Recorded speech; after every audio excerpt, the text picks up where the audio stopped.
आहे. माझ्या शाळेचे नाव जिल्हा परिषद प्राथमिक शाळा धामणकेला आहे. आज मी एका अत्यंत महत्त्वपूर्ण विषयावर चर्चा करणार आहे.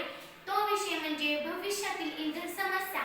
मानव जातीने प्रगतीच्या वाटेवर वेगाने वाटचाल केली आहे, परंतु याबरोबरच अनेक आव्हानेही समोर आली आहेत. त्यातील एक मोठं आव्हान म्हणजे भविष्यातील इंधन समस्या. आपण सध्या वापरत असलेले इंधन म्हणजे जीवाश्म इंधन, तेल, कोळसा, नैसर्गिक वायू. हे इंधन आपल्याला भरपूर ऊर्जा देते, पण हे साठवण्याच्या मर्यादा आहेत आणि त्याचा वापर करताना पर्यावरणाला मोठं नुकसान होतं. जीवाश्म इंधनाच्या जाळण्यामुळे हवेत कार्बन डायऑक्साईडचं प्रमाण वाढतं आणि ग्लोबल वॉर्मिंग सारख्या समस्यांना तोंड द्यावं लागतं. भविष्यातील इंधन समस्येचं समाधान म्हणून आपल्याला पर्यायी इंधन स्रोतांचा विचार करावा लागेल. त्यामध्ये सौर ऊर्जा, पवन ऊर्जा, जल ऊर्जा, जैव इंधन आणि हायड्रोजन इंधन यांचा समावेश आहे. सौर ऊर्जेचा वापर वाढवण्याची गरज आहे.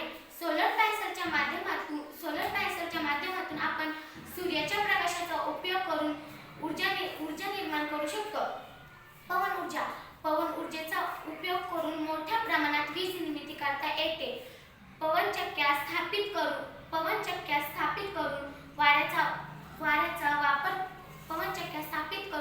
वाऱ्याचा वापर करून वीज निर्मिती केली जाते. जल ऊर्जा सुद्धा जल ऊर्जेपासूनही वीज निर्मिती केली जाते. मोठ्या धरणांमधून पाणी सोडून टर्बाइन्स फिरून वीज निर्मिती केली जाते.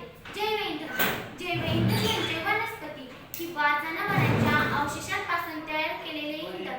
हे इंधन आपल्याला भरपूर ऊर्जा. हे इंधन पर्यावरणास अत्यंत